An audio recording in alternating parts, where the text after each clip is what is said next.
Evening, Littleton, and welcome to the January 22nd Board of Health meeting. This is Kevin Davis acting as the vice chair this evening, and I'd like to welcome everyone to the Board of Health meeting.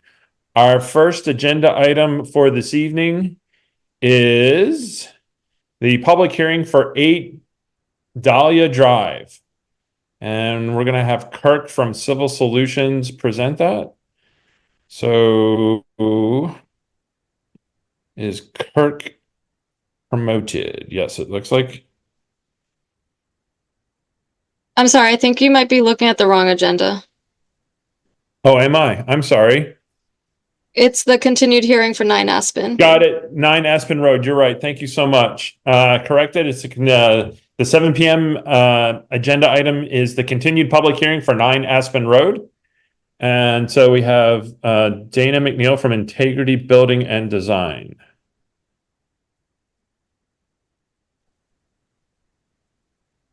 Thank you, Megan. Hello, my name is Joe Kidd. I'm the homeowner at 9 Aspen Road. Dana McKeel from the builder is also here on the Zoom call. Okay. Do we want to? Is he the DMCKI person that has checked in? Yes, he is. Okay. All right. Why don't we go ahead and bring us up to speed, sir, on where we were from the last time to this time? Okay. So in the last call, there were 2 primary action items to be following up on by various different folks. The first was a suggestion by Baker that we look into the design diagrams for the septic system as built and confirm that what the actual flow rate is, confirm that it should be correctly captured as a 2-bedroom septic. And we did look into this. It is unfortunately exactly designed as a 220-gallon system, not as a 330. So the 2-bedroom definition is a correct framing of the design. So there's no silver bullet here to help us get around this. Okay. And what was the second action item that you had? Mr. Wason, at the end of our item, had suggested that he wanted the board to have some conversations with Jim Gareffi and then from the Neshoba board to look into the history of how Littleton has dealt with 2-bedroom septic systems under the guise that using a multiple of room counts provides some scaling difficulties as compared to 4- and 5-bedroom houses when you're looking at a 2-bedroom house. Yeah, so we met with Mr. Wason met with Mr. Gareffi, and we got the lowdown on the history of what Littleton does for all of our septic sizing and things like that. And we use the strict room count sizing for so it's basically you count the rooms, you divide by 2 and round down. We do that for all of the houses. And correct me if I'm wrong, Mr. Gareffi, that is the conversation that you had with Mr. Wason. So when I talked to Mr. Wason, that was essentially what happens. We have a lot of small houses that have been torn down and rebuilt. And so in those cases, when the original permit indicated that it was a 2-bedroom and they were replacing the system but couldn't replace it in full compliance, meaning they needed variances like this plan had, they were limited to essentially 5 rooms for a 2-bedroom house. That has been the general practice. Okay. And that was the case here. A deed restriction was required to be placed on the property because the system could only be designed for the 2-bedroom as an upgrade. Okay. So right now, so that means the current house as it is, let's take a look at the plan. Let's make sure that everybody on the board agrees with the existing plan. Do you have any? I also understand that some pictures were turned in or something like that about the living room on the living room, dining room. So there's 1, 2, kitchen is 3.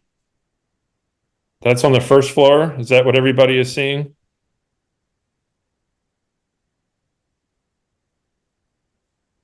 Is that right? Is that what everybody's seeing on that floor? Yes, yes. Okay. All right.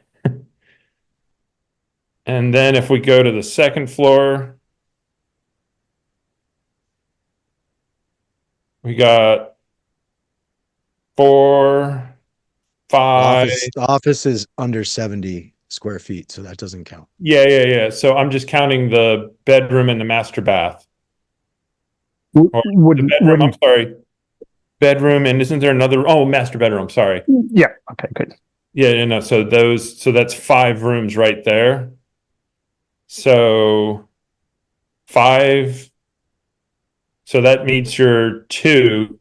So that means, yeah, that meets the qualification of the room count that am I doing my math right there? Fellow board members? Divide by 2, round down. So if we have 5 rooms, it meets the letter, there it is. So that means, make sure I'm doing my math right.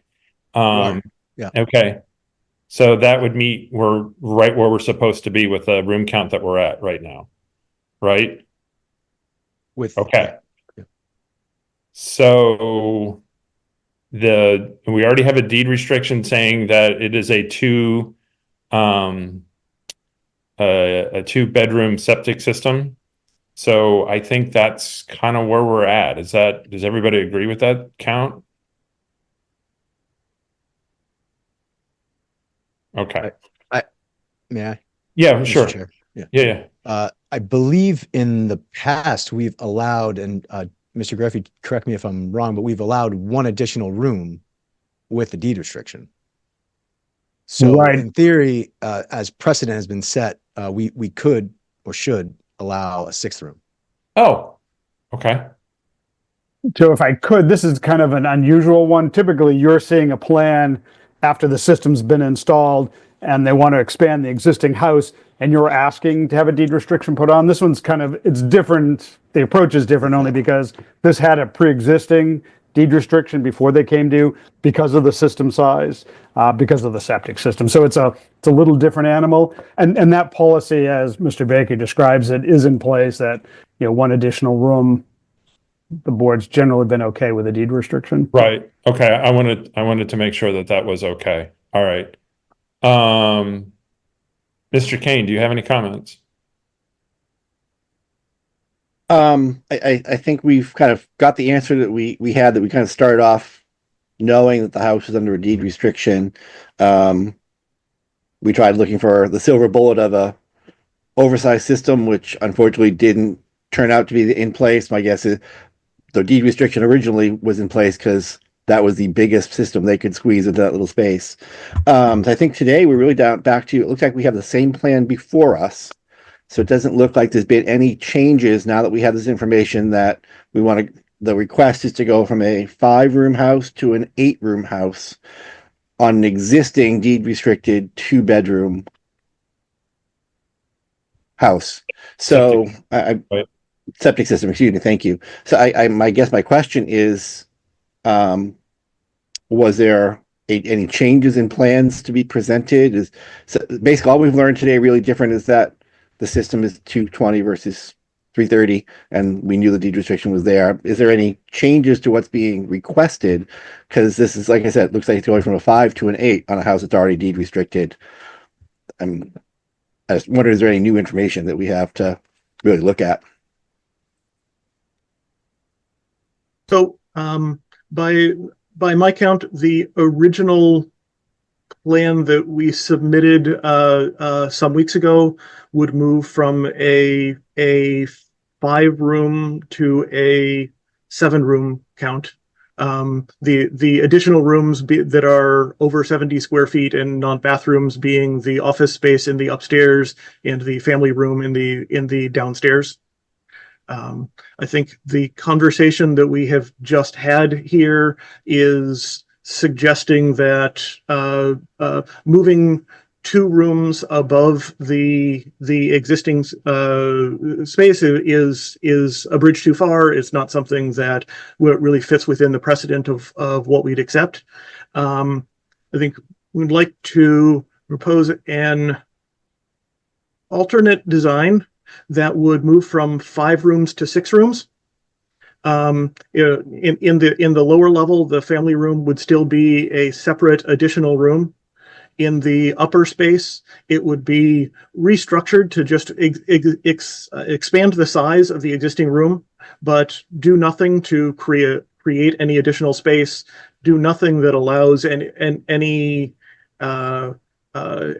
traffic pattern to be to allow this to be turned into an additional space, and just add some additional square footage to be used in the existing room.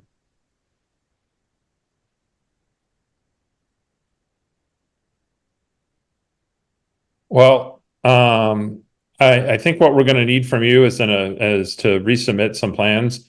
I'm thinking that, with the board, we could, as the discussion has kind of gone this evening, look at going from 5 rooms to 6 rooms with a deed restriction, and absolutely making it so that there is only 6 rooms. And so before that happens, you would need to resubmit some plans and get that all turned in, and that way we can look at what those plans are and make a decision based off of those plans. Okay.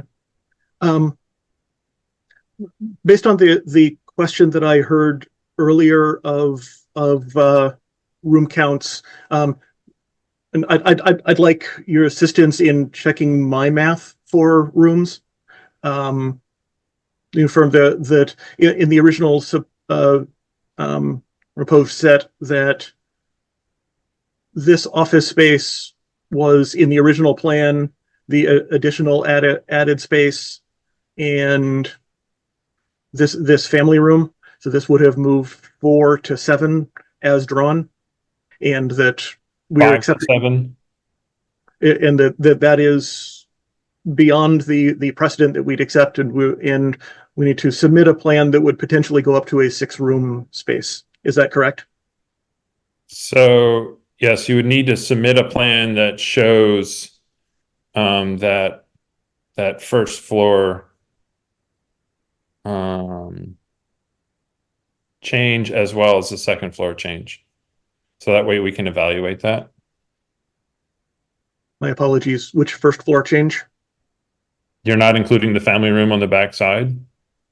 No, I'm proposing that this family room is the one added room. Okay. So then, see, the confusion is there. So that's the reason why we would have to see what your plans are to submit them and to kind of work through that, sir. Absolutely. We're happy to draw this up. My only ask for clarification is that the plans as submitted, does the board see them as a 7-room space or as an 8-room space, as I thought I had heard earlier? So, Mr. Baker, you raised your hand. You can answer the question, Mr. Chair, please. Oh, okay. Hold on one second. I'm trying to get Yeah. that to work. So the way I look at it on the as submitted plans, so on the first floor, I see a family room on the first floor. That's 1.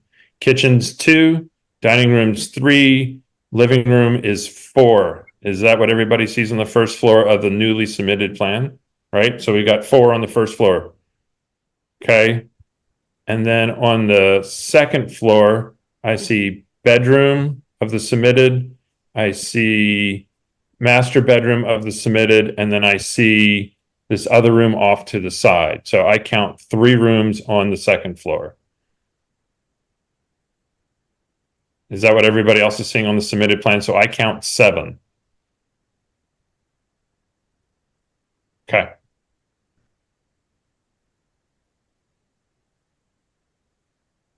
So I think he's looking for feedback on whether making his master bedroom into a suite would be an acceptable solution that makes it more into one usable space rather than two separated. I mean, I know we have looked at that before. Can't really speak to it that much. Maybe Jim could. Go ahead, Kevin Baker. I think that we've only discussed. I get what he's trying to do. He just wants to take down the walls, and make it one big room. And we don't have a regulation in place stating that, a room over X size is considered two rooms. So, the board doesn't really have a leg to stand on until Correct. we do what we have to do on that. know- I think Mr. Kidd would actually like us to just say that, by just knocking down those walls, your master bedroom there is considered one room. And then he can move forward with the whole thing and not have to, come back to us.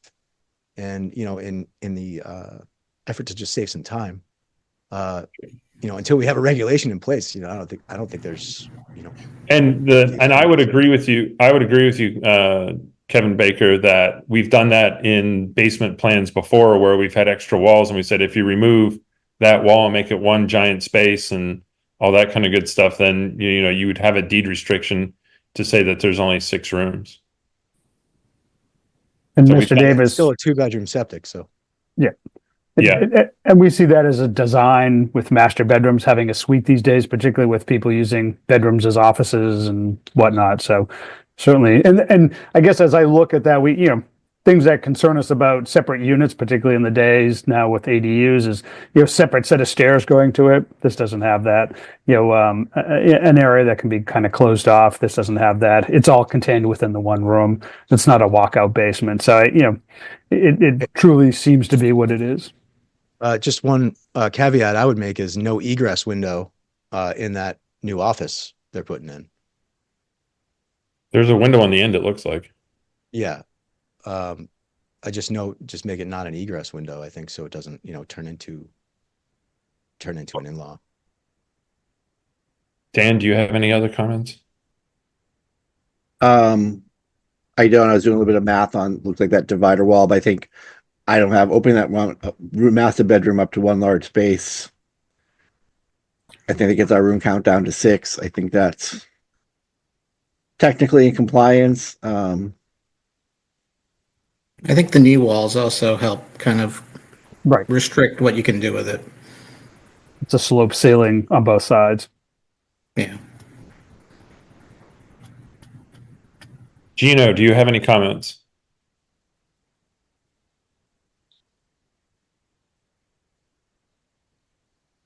Gino, can you hear us? He's on mute. Can you hear me now? Yes. Do you have any comments, Gino? Well, the comment will be that for some place they will say, well, you can put a regular bedroom there if it's the space. But if the regulation says, 2, I think it's going to be difficult. But I leave it up to the board.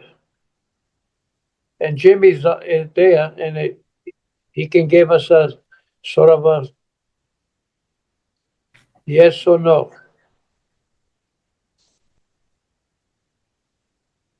Thanks, Gino. Does anybody have anything else that they'd like to add on the board?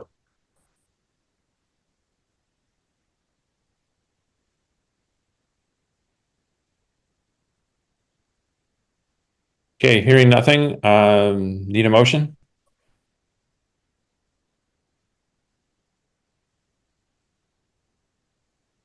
Make a Mr. motion. Baker, I'll make a motion to allow the addition of the family room with the combination of the attic space to the master bedroom, with the caveat that the house not exceed 6 rooms and the 2-bedroom deed restriction remain in place.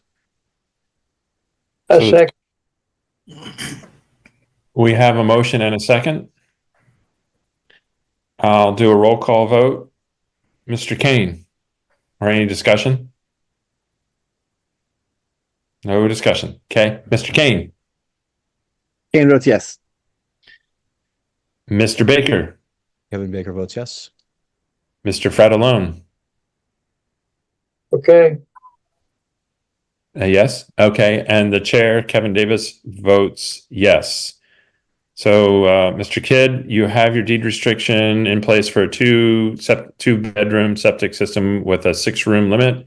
And if you remove those walls in the upper master suite, you have your 6 rooms. Please resubmit a plan with the appropriateness, and then we can consider this done. Good. We will do that, and I thank the board for their time. Appreciate it. Thank you. Have a great night. Okay. Thank you, everybody. It is now 7:25 by my clock, and it's time for our 7:10 discussion on the high school sewage system. Who would like to start that discussion?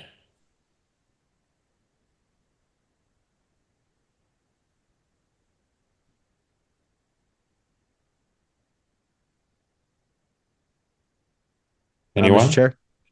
Yes? Mr. Chair. Yes. I guess there was a report of an odor at the high school, and turns out there were some fans, some odor mitigation fans that weren't working. Francis, if I'm correct. And Yeah. we're, just wondering, why do those fans need to be there? Was there what happened in that design that, made that fail safe? And maybe Jim, you probably can tell us what's going on Yep. there. I can provide some background if you'd like. That'd be really great. So back when the high school was built, it was a septic system that was over 10,000 gallons a day. So DEP required that it have treatment on it as part of the discharge. So down in that lower areas, drive up to the high school, there is all the tanks for the leaching field. The leach field's up in the playing field, but the tanks are all down that lower level. The type of treatment that they use was a FAST tank, which is fixed activated sludge treatment, I think is what FAST stands for. So essentially you have the wastewater and then it bubbles up through, and that provides the oxygen for the treatment to happen to the wastewater. It also generates a lot of stinky air. And when they built that, shortly after the school was occupied, they started getting odor complaints right away, particularly in that lower level of the building. There are univentilators, the heating system right in the walls of that building, and the odor would hang in that lower field and end up in the building. So the town worked with the design engineer because obviously that wasn't an acceptable design.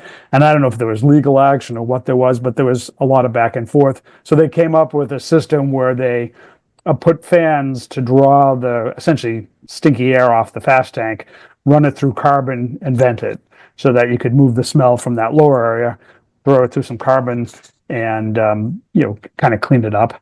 The vendor that the school has had, Martin Edge Engineering, they maintain the wastewater treatment system there for a good long time, and we would get operation and maintenance reports regularly from Martin Edge, and they would report on, among other things, the operation of that system.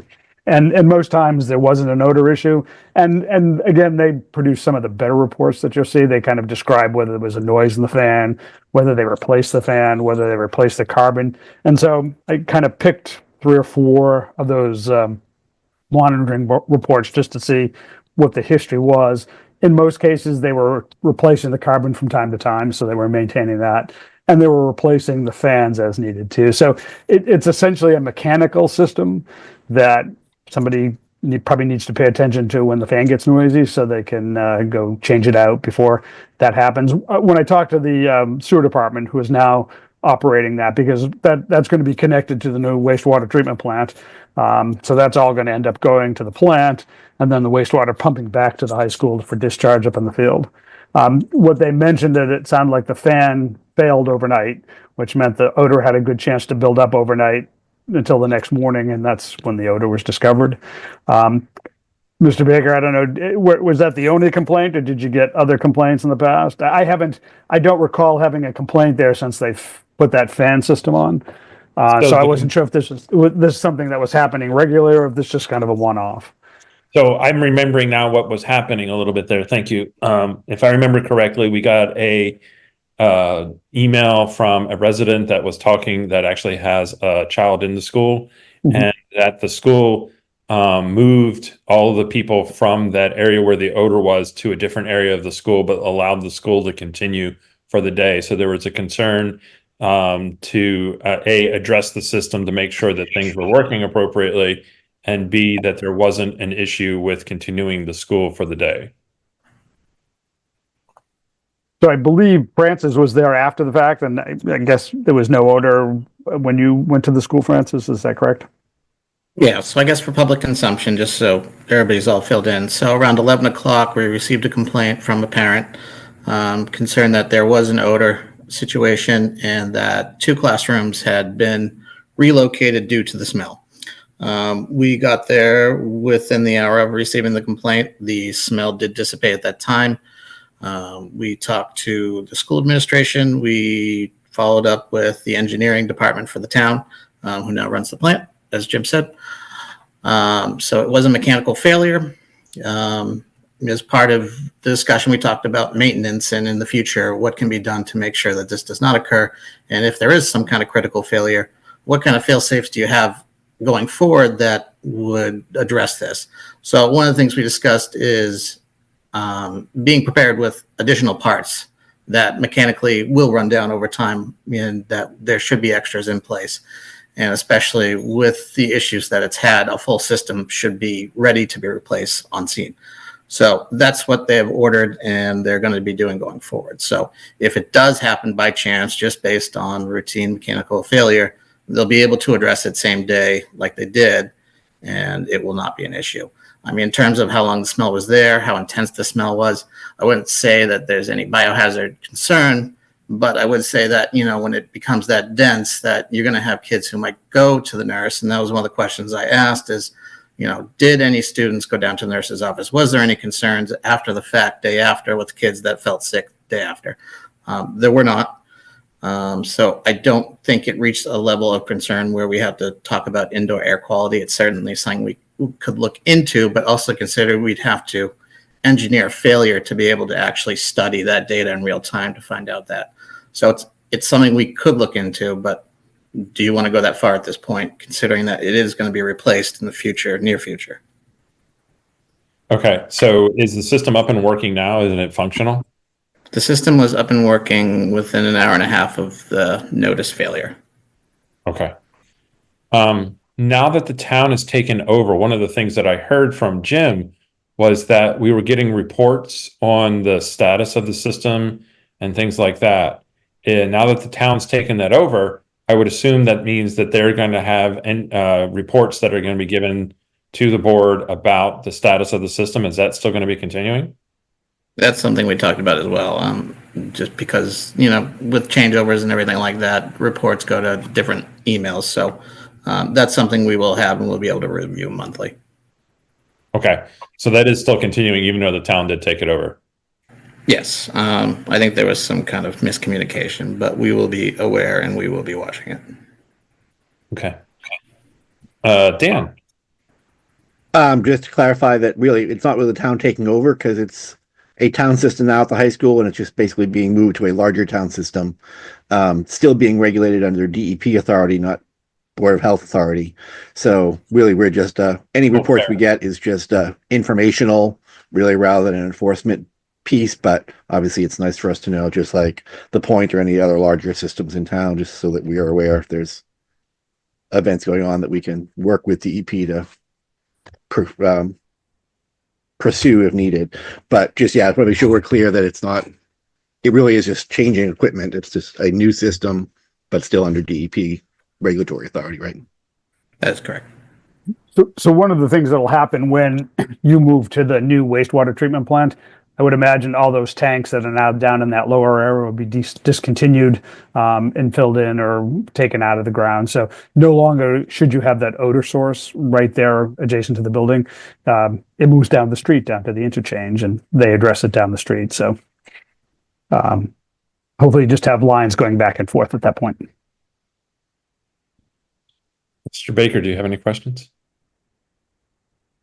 Thank you for jostling my memory. I appreciate that. Mr. Fratelloni, do you have any questions? No question. I go along with Jimmy. Okay. All right. Then I I have one think, question. I have oh, one sorry, question, go ahead. actually. Yep. Jim, do you remember when there was a local regulation that said that the local board of health had to approve any wastewater treatment systems over 10,000 gallons per day? I think if they included food service permits, way back when they used to have that.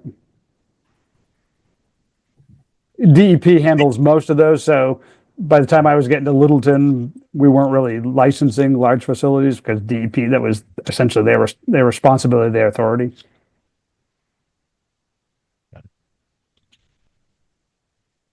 Thank you. What was the concern, if I may be a little nosy then, Mr. Baker? Were we supposed to license Oh, it? just that.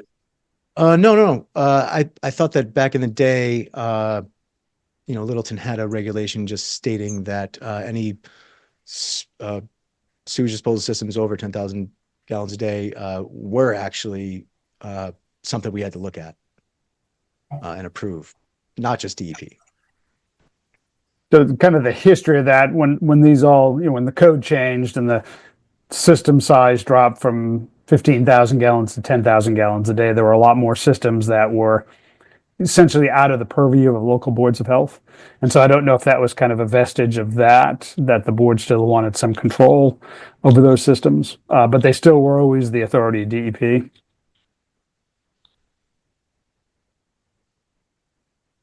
Any other items that people would like to discuss concerning the odor at the high school sewage system? Going once, on twice. Okay. Then moving on to it's now 7:37. We'll move on to our 7:20 discussion about the septic system size and room count regulations. All right. We just went through a classic example of that earlier in this meeting. Okay, we've been discussing this a whole bunch of times, and why don't I open it up to Francis a little bit to see if he has something that he'd like to kind of push forward on this. So I included our last discussion, which is just to refresh everybody's memory. It's not something that we said it probably wouldn't be feasible going forward. So the document I include in the packet is just to refresh everybody's memory on kind of where we're at, if we should be looking at a certain square footage, our basements treated differently as a policy versus adding rooms. And we've gone back and forth. At this point, I did send out, Jim forwarded something from the Lunenburg Board of Health because they've also had similar concerns. And I probably don't think people have had a chance to look at it yet because I just sent it right before the meeting. But I'll turn it over to Jim to kind of explain what Lunenburg's doing. It might be a good solution, or at least a start of a conversation that I can start researching more and bring something back at another meeting. So what I had sent Francis was Lunenburg was facing a very similar problem with the lake area that had small houses. And if you read the definition of Title V, it talks about how you calculate bedrooms in houses that have more than 8 rooms. And so it doesn't really address those smaller houses. So Lunenburg said, well, we're going to address those smaller houses because those are the ones often that we're more concerned about. They're on small lots, they're around the lake.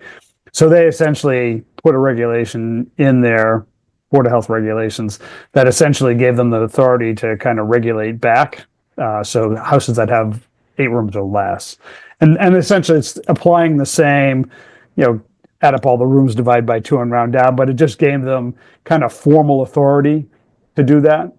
Somebody mentioned in the meeting tonight, maybe Mr. Baker, that, we do this because it kind of generally makes sense with the small houses. You do the add up all the rooms, round down, and we've generally considered, a 2-bedroom system with 5 rooms, but there's nothing codified anywhere. It's just kind of, you do it over 8 rooms, we ought to be able to do it the other direction too. The regulation would at least codify that process for you. So if somebody were to challenge it, you can say, this is where it is. It doesn't really resolve kind of looking at floor plans and how you want to address those. There's some obvious ones, and I think some of the board members had mentioned, rooms over garages that have separate stair access, always kind of raise an eyebrow. Walkout basements, again, depending how they're set up, those kind of raise an eyebrow. And again, the board has the authority to grant deed restrictions or to accept a deed restriction. So really what I think is important for the board is what you think is reasonable, and particularly going through the pandemic and understanding all what people do in their houses these days. A lot more offices, a lot more staying home and using the house more for recreation. So you've seen the proliferation of media rooms and playrooms and gyms and all of that kind of stuff. So again, it's what you feel comfortable with allowing. I mean, I've said, I think I even said to Mr. Kidd, I said, if you came to the board with a 10-room house and said it's only a 2-bedroom, that's a kind of hard one for the board to go, huh? What do you? And so at some point, what isn't acceptable when you see it. It's all that stuff in between, and trying to have some, I don't know, I say reasonable guidance, some guidance so that both the board, us as agents, and the public has a sense of what you're looking for. Okay. Francis, do you have anything else you'd like to add to that? I think it's a good starting off point. I think the main difference is the board's had the trickiest part of basements in the past couple of years. So, I mean, spaces and rooms, I think we're going to have to treat differently than basements. I think we're going to have to have 2 separate policies, and originally we're trying to combine them.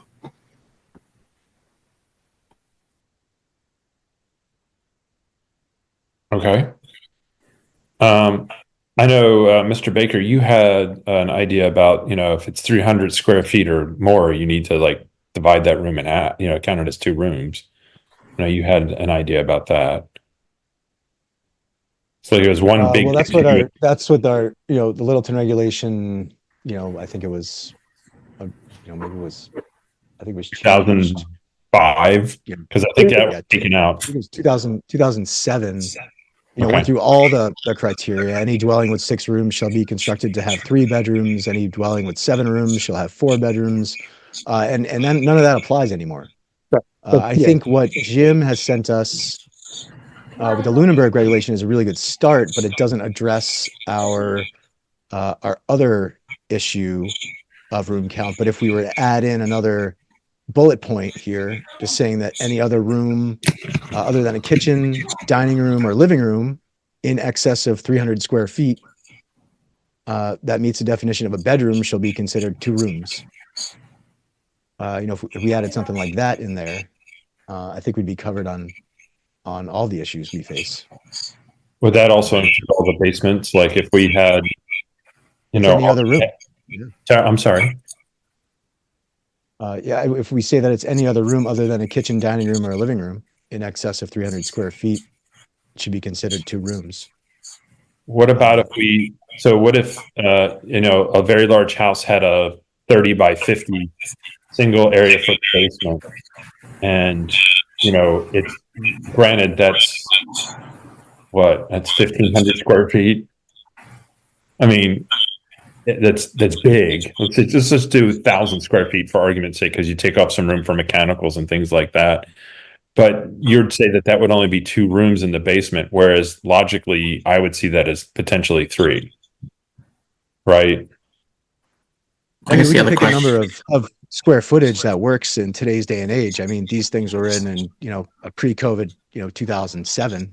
Maybe it's 400 square feet, maybe it's 500 square feet. I don't know what the threshold is there, and that's probably an architectural question. I'm not sure. So I think the foundation size we set on average for new homes in the past 8 years was, I think, about 1,300 square feet. Yeah. And also maybe something to consider is, when you have a bulkhead versus a walkout door, maybe elements also within the basement that might be considered as part of policy. Okay. Dan, do you have anything you'd like to add? No, I mean, I think we've hit the big pieces. I think I'm in agreement with Francis that we may want to split out basements, because they are sometimes it's different. Let's pick 9 Aspen we were just talking about, that adding that family room in the back and the space over the garage. It's probably different than if that entire footprint was one big unfinished basement that they wanted to turn into a basement. I mean, into one room, two rooms, whatever we figure out.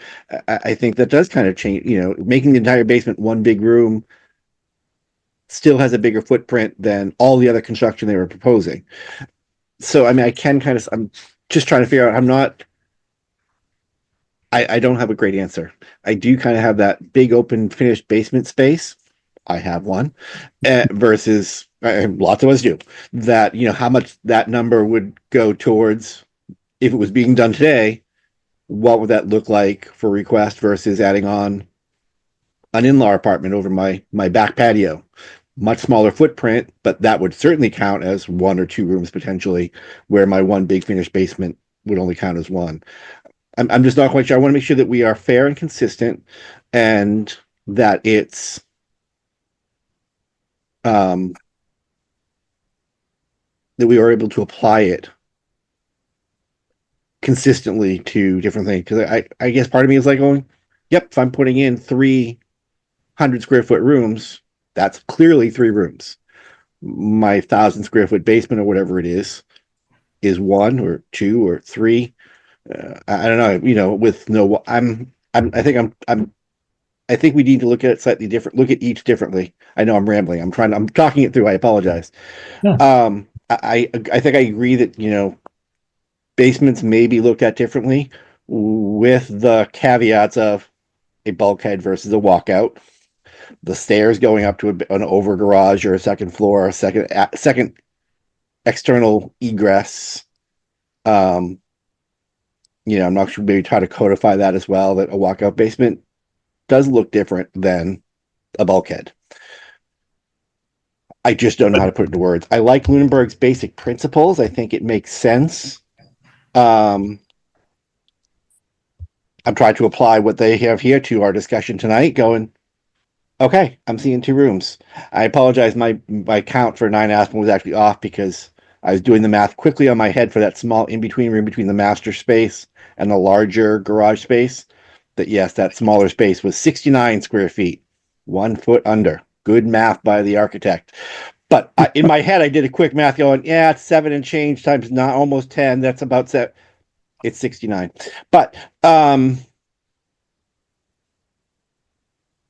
this would count towards our room count and be reasonable. I like Mr. Baker's approach of going, a big kitchen or a big living room is what it is.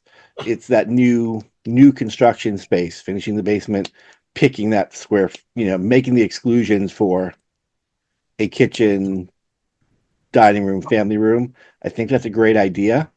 Off the top of my head, trying to think through the what ifs would be, oh, well, our current living room is now going to be part of our dining room, and my 900 square foot basement is now going to become the living room. So therefore it's excluded from the requirements because it's a living room. It's not a family room or other space. It's now my living room and now excluded. So I'm trying to play the devil's advocate of how someone could go, I'm simply going to rename this space to something else. It's now my dining room. And now I've got a 900 square foot living room, therefore that's excluded from your criteria. We've had the same discussion, just to continue on with that, where we've had a kitchen and then we have an eat-in kitchen and we considered those 2 rooms. So yeah, we've had that too, where we've had, because it's on the plans as a eat-in, an eat-in kitchen, like my kitchen would be considered an eat-in kitchen because of the way that the plans are drawn, even though it's open. Mr. Baker, Davis, just to interject a little bit here. When we look at kitchens and dining rooms, if you had a kitchen with a kitchenette or a nook or whatever you want to call it, and then a dining room, typically I would view that nook as part of the kitchen, as long as you had a separate dining room. If the nook was big enough, and because I say to people, what did the realtor list the house at? Did they call that a dining room? Because sometimes people will argue with you about the size. Oh, I could barely get a dining room table in there. It's like, how was the plan? And this is if you didn't have the nook there. If you just had sometimes, again, this is where looking at the design, I tell people we try to use as much judgment as we can. Obviously, if you had a nook that was, 20 by 20, that's an awfully big nook. But again, one of the things we see is a lot of very creative kitchen designs these days too. where they're entertainment centers more than anything else. And so, again, I always tell people, I don't doubt how they're going to use the space. We just have to think about the space for the next owner because it goes with the house and the system. Yeah, and because I'm drawing on a plan that we had maybe a month or 2 months ago where we had the kitchen, and then on the plans it had kitchenette or dining room or whatever that was in there, and they were arguing that they could barely fit a table in there with chairs around it. So was it really a dining room or not? Because when you open up the oven door, you can't have a chair behind it and all that kind of good stuff. So it was marked on the plans as a dining room, but one other thing for the discussion and something to think about, the state has this new ADU law, accessory dwelling units, and they're essentially done by right. And so one of the things that they can't really set aside, but will come to you as a Board of Health, is Title V. So again, that's how you're going to deal with an ADU as well as a room count. And so you really do want to think this out as somebody's coming, whether they're you're doing the basement into a separate unit, adding over the garage. We're already starting to see designs come in some of the other towns where people are trying to put ADUs in. And again, looking at the counts and looking at how you might consider the number of rooms. We often tell people even an efficiency apartment, maybe 3 rooms total, a kitchen, a living room, and a bedroom. Again, there'll be a lot of kind of judgment calls, I think, made in looking at these plans. so an ADU is guaranteed by state law by right. Is that what I'm hearing? Yeah, up to 900 square feet, I think it's by right. And what is the minimum rooms that they need to have in the ADU to be considered an ADU? That I don't know, but typically when we see like an old in-law, it usually had like a kitchen, a living room, and a bedroom. Sometimes they would kind of combine the living room and bedroom depending on how it's attached to the house and that. So a bathroom doesn't count in that design. So you and you absolutely have to have a kitchenette in there somewhere. Is that what you're saying? I'm not sure the law about what actually has to be in it, but what we see is typically the in-law arrangement where you got a kitchen, separate kitchen. People who want to have their parents move in with them or move to their property or have their kids come back to the property don't want them in the house. They want them to have their own separate space. And so often you get a whole separate unit with a kitchen, a living/bedroom area in there. And again, how they do those, it'll be more opportunity for bedroom counts and interpretation. So just to kind of be aware of. Yeah. One of the other things I want to bring up too, on this discussion was the old regulations. Like you said, when it was more than this, it was 6 bedrooms, blah, blah, blah, had a size for it and all that kind of good stuff. I can say that I think my house falls under that old regulation. So I have a 6-bedroom septic with a 4-bedroom actually house in it. So I'm not going to complain because that means I can have 13 rooms in my house with that lovely deed restriction. And I don't have anywhere close to that right at the moment. So I'm good to go when I want to, take my basement and make it into micro sections of something. So we're all good with that. But I guess that's the other thing is that if we had some regulations like that in place, I'm not saying now, if we had something again for new construction or something that was like that you had those things in place, that it might alleviate some of these issues that we're having currently with some of our 4-bedroom houses that I'm like, I'm sorry, but you have a 4-bedroom septic, which means you're supposed to have 9, and then your basement, you can only do this. Another thing before I get to Mr. Fredalone. Mr. Fredalone, do you have something you'd like to add? You're on mute, Gino. What up? There you go.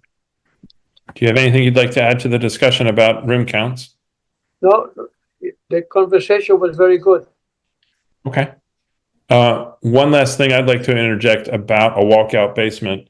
I think we need to also think about when the basement is a walkout versus a bulkhead. The walkout basement and things like that, I think it needs to have a certain amount of front footage to kind of go out to. There are certain houses that have a walkout basement that have maybe 20 or 30 usable feet, and they consider that a walkout basement, but it's really not that. Some have a very large yard that they walk out into. So I think we need to think about the whole, if we're going to start looking at that, it's the usability of what that walkout means and what it's providing.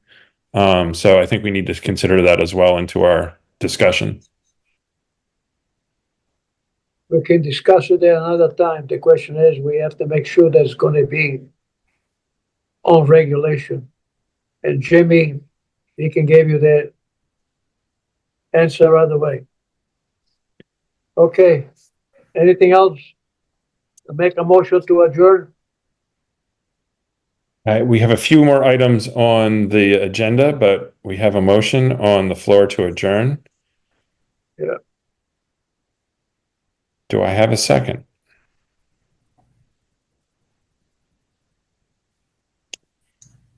Hearing no second, I'm going to continue with our agenda. Unless somebody else has something they'd like to add about that discussion item. Mr. Chair, Yes, sir. I was just taking some notes during our discussion, and I put some items on in addition to what Jim had sent us. I'm just going to email it back over to Francis and Jim, and then maybe they can circulate it to the board, and then we can, add it to an agenda in the future. I think Try to make some progress. Yeah, I'd really think we need to get this nailed down, and I think we need to come up with some sort of regulation. I don't think a policy or just something like that. I think we need to have some sort of formal regulation that we pass to, so kind of like make it enforceable. So, Francis, how does that sound? Yeah, we'll play with it. Get something to the next meeting. All right, so let's have something then. Megan, maybe put something for. Do we want to do 2 weeks or 4 weeks? Give me 4. Okay, so let's do a 4-week continuance on this discussion item, please. Thank you so much.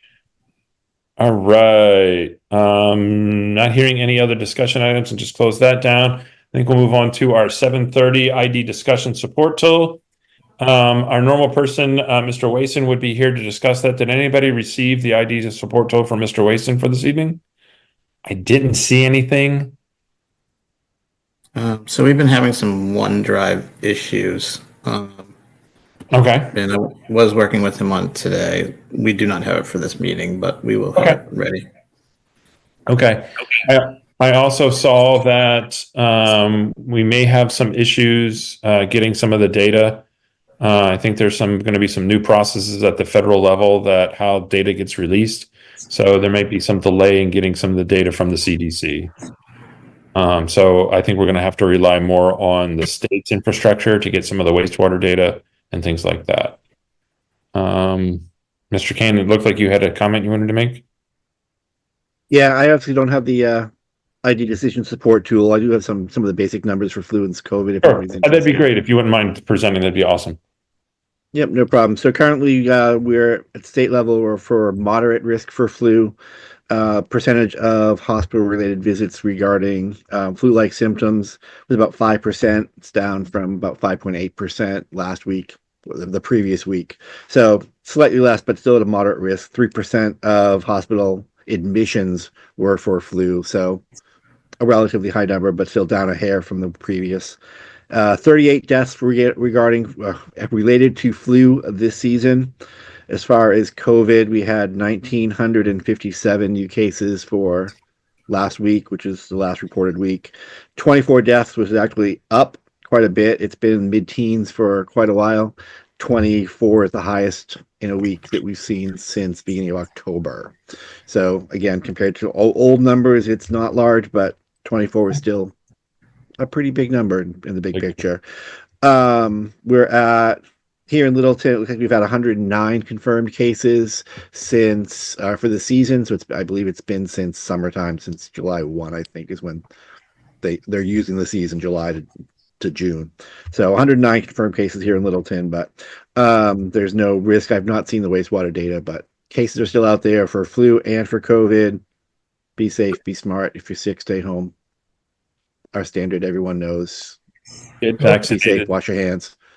Get vaccinated, wash your hands. If you're sick, stay home. Okay, Norovirus cases, I've also heard they're escalating as well around the area. So definitely wash hands on the norovirus. I heard that hand sanitizer does not support the eradication of norovirus if it's on your hands.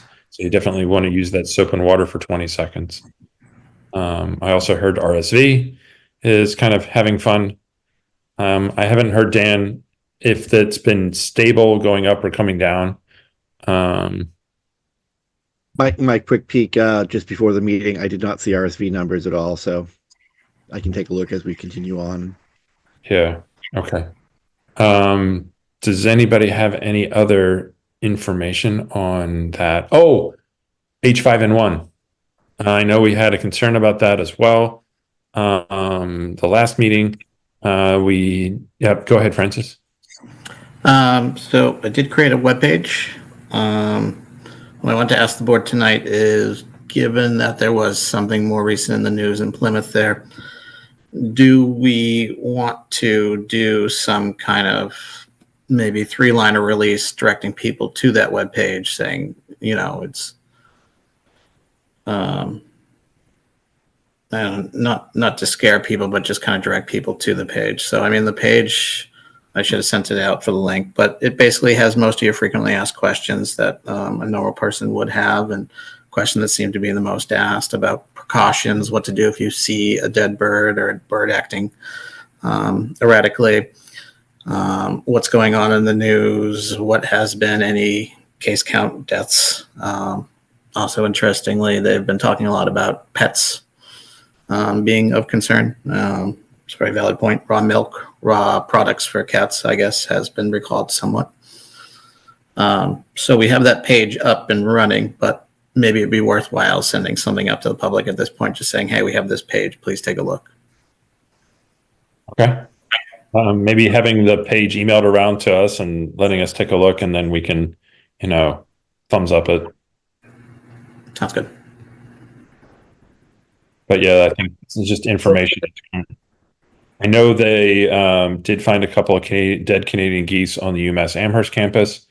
I know there's been a few other dead fowl that have been a little bit closer to Littleton. The other thing is, I guess we should want to make sure that if people do find, like if they have a backyard flock and they do find a dead bird, that they should probably call the health department to make sure that this is being handled appropriately. So there should be a point of contact in there to come and figure things out for that. Yeah, I'll send the link out.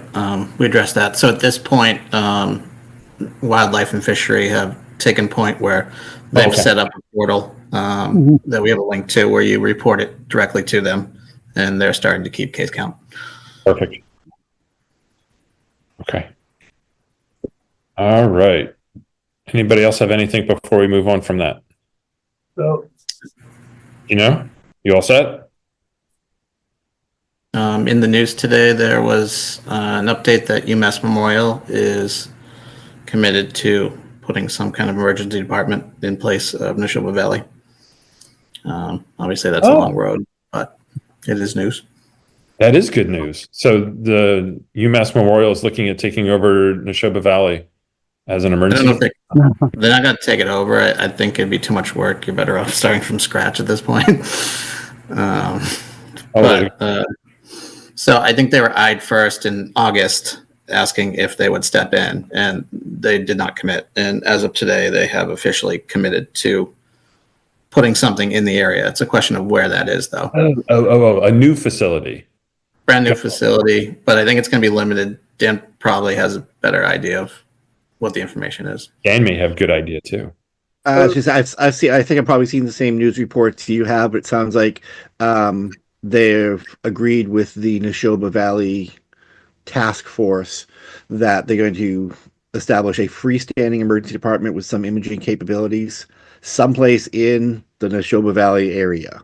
I've not seen a town or a location. It sounds like it's still up in the air. It doesn't sound like they've committed to doing it at the old Neshoba Valley Medical Center campus. It's just in the area. So, but they have committed to at least providing a point of access for urgent and emergency care in the Neshoba Valley, which is now has a bit of a hole for that service. So, but I did not see a timeline. Jim, do you have anything to add? No, I think putting it on the hospital site kind of complicates that because that property belongs to somebody else who probably, Stewart couldn't afford to be there. They probably couldn't afford to be there as well. Okay. I did not know that hospital grounds were leased from a different facility. Hmm. When Oh, when yeah. Stewart bought it, they sold off all the properties to a separate Of course, hospital trust. I forget what the name is. that makes perfect sense. Okay. Right. Does anybody else have anything they'd like to add to that general discussion? Anything else going on? Make a motion to adjourn? Second, We have a motion on the floor. You can't Gotta second be- your own. You can't second your own, Gino. I'm so sorry. We do have one more item on the list to go before that. Do I hear a second? Hearing no second, the motion doesn't proceed. So let's go to our next item, which are administrative matters. Meeting minutes approval. So if we go to the bottom, we have a meeting minutes. It looks like we have the January 8th meeting minute that's been attached. Does anybody have any feedback on those meeting minutes?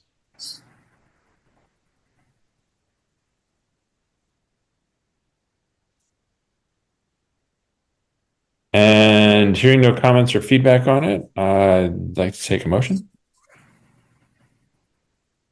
I'll make a motion that we accept the minutes of January 8th, 2025 as presented. I'll second that. Motion and seconded, a roll call vote. Mr. Baker, Kevin Baker votes yes. Mr. Kane, Dan Kane votes yes. Mr. Fratellone, you were absent. yes. Abstain, and the chair votes yes, so we've accepted the minutes. Okay. I think we're done with all the minutes that are there. Let's go to correspondence. Does anybody get any additional correspondence that they'd like to present to the board? Nothing. Mr. Kane? Mr. Baker? Nothing here. Mr. Francis, did you receive any things that you'd like to bring up to the board?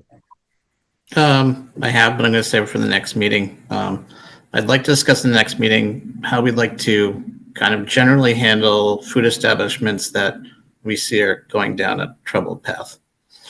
Okay. I think we need to kind of have now it's fresh and routine. I think we need to have kind of a general policy for how we like to handle those types of situations. So Okay. it's uniform. I have some wanna- ideas. Great. That would be awesome if you want to put some ideas together and get it to us so that way we can kind of go through that the next time. That'd be lovely. Great. Awesome. Okay, Mr. Fredlund, do you have anything that you'd like to talk about? no, nothing at the moment. Maybe next time. All right, let's see. Let's see if there's anybody in our audience. And it looks like there are no external attendees. So that looks like there's nothing there and no other points for discussion or board member updates. Anybody? Anybody? Okay. So that concludes our agenda. I'd like to make a motion to adjourn. Second that. I have a motion and a second to adjourn the meeting. Mr. Baker, Kevin Baker votes yes. and a roll call vote for Mr. Kane, Mr. Kane votes yes. Mr. Fratellone, Yes, thank you. and Mr. Davis votes yes. So that concludes our meeting. Have a great evening, everybody. Thank you so much for your attendance. Thanks, Francis.